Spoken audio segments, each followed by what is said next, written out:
Hey everybody, let's talk about student loan debt forgiveness.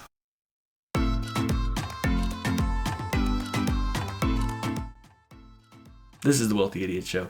Please like and subscribe down below. It helps us out a lot. Today, I want to talk about student loan debt forgiveness. Back in the news because President Joe Biden is talking about it again, and I want to deep dive into this, especially for some of you with major student loan debt. So I've got some good news for you with student loan debt. Right now, Joe Biden is talking about forgiving some of that student loan debt. He said this week. Actually said he was going to take a serious look and he was going to get back to us in the next couple of weeks to tell us what's actually happening with the student loan debt.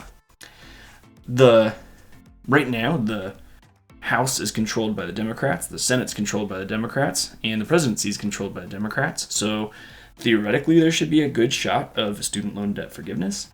And more than 60% of U.S. voters, according to this CNBC article, is in favor of some kind of student loan debt forgiveness. So, we should see something happen, right? Well, maybe not. It gets a little bit more complicated than that. So Joe Biden said this week, I'm not considering $50,000 debt reduction, but I'm in the process of taking a hard look at whether or not there will be additional debt forgiveness. I'll have an answer on that in the next couple of weeks. So he's forgiven a little bit of debt to this point, but it hasn't been a whole lot, and it's been a lot due to COVID-related stuff. But he's not taking a hard line on this $50K, and who knows what actually will end up happening. The president of the NAACP Youth and College Division, National Director, Wisdom Cole, stated, President Biden, we agree that we shouldn't cancel $50,000 in student loan debt. We should cancel all of it. $50,000 was just the bottom line. Well, if you've watched Dave Ramsey at all, you'll note that when people call in and say, hey, will the student loan debt be forgiven? Should I wait for at least some of it to be before I start paying stuff down? Because if it's paid all the way down, then, theoretically I miss out on that bonus. And he always states, I've been around for a long time, I've seen a lot of presidents, and it's never been forgiven.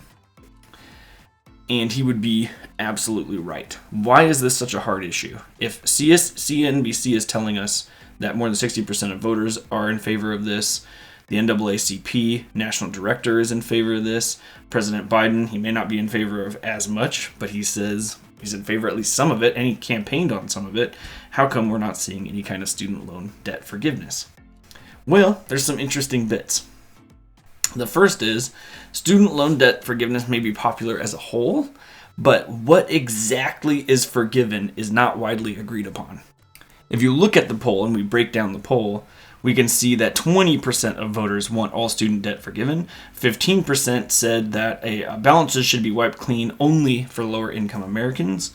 Another 16% said that all Americans should have some of their educational debt wiped away, while 12% said the same but for lower incomes. And 10% had no opinion on this at all.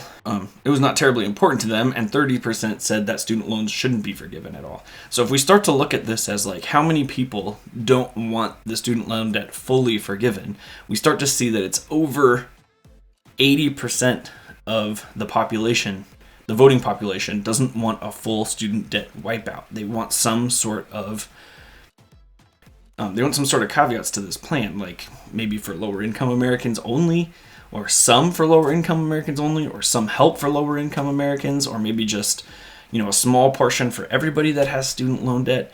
It gets a little bit hairy. So looking at this in terms of voters and what the voters want, there's problems with how to implement this.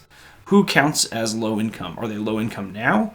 The students that are in school now? Would they get forgiven? Would you have to be out of school for a certain amount of time before being looked at as being forgiven? What if you're out of school now and you're considered low income, but you have a degree that will produce a high income, such as a lawyer or a doctor? Should we forgive those?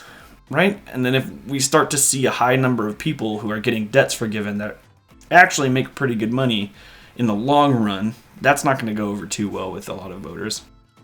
So it gets real shaky. The other half of that is that student loan debt as a whole is not really a priority to voters. Even though a lot of voters are interested in seeing something, there's a lot of things on the list that are more important before we even get to any kind of education in terms of voting priorities. So we have things like coronavirus is still a top issue. The economy is a major issue, especially for Republicans. Healthcare for both parties, corruption in government for both parties, Social Security, immigration, taxes, racial inequality, crime and safety, climate change, national security, and then finally we get to education, and that's lumped into all education, upper and lower education. A really small percentage of Americans consider that a high priority for voting in the 2022 midterm elections. So if you have an issue, which is a lot more complicated than we think it is, and we take the fact that it's really low priority and we try to shove those two together, we end up with something that might become a problem or a talking point for the opposing party during these elections. So something that might come to mind would be like, hey, the economy is doing really poorly right now. Food is hard for people to get because the prices of food went up like crazy because of supply chain issues, government inflation, foreign wars, right? The regulations around shipping, and instead of fixing all of those things and trying to provide food for people who are starving, you decided to give money to people who are on the more privileged side, like college students.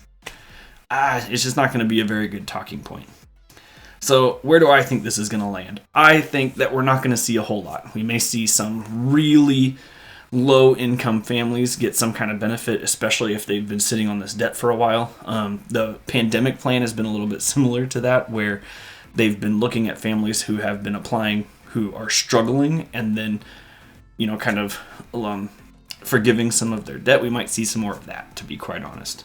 So what could you do about this? And what's our actions if you currently have student loan debt? Well, there's two options. If you called into the Dave Ramsey show, he would tell you, go ahead and pay all that debt off. Just get it over with, move on, start investing your money. And here at the Wealthy Idiots, we think that, getting out of this kind of debt is extremely important. It's dragging you down.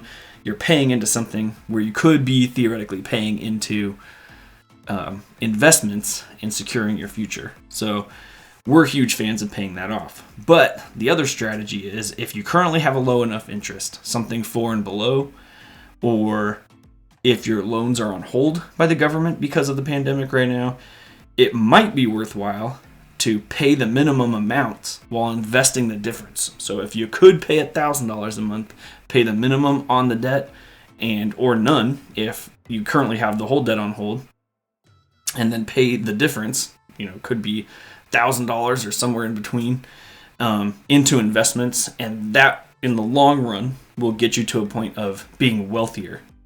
The trick to that is most people aren't capable of investing the difference for the long term. They find needs where they need to spend the money now. They spend the money now, and you end up paying pretty harshly in the long term. If this was me, I would probably try to pay as little on my loan as possible, assuming that it's 4% or below, and I would be investing like crazy, as much of my income as humanly possible. And by the time this loan actually gets paid off, maybe you can cross your fingers and hope that, Uncle Biden does something for you. And if it does, then you'll be in a really good spot for building your wealth and taking your future to the next level. But that's about it for today. I appreciate you tuning in, and I'll see you guys next time. Don't forget to like and subscribe. Bye.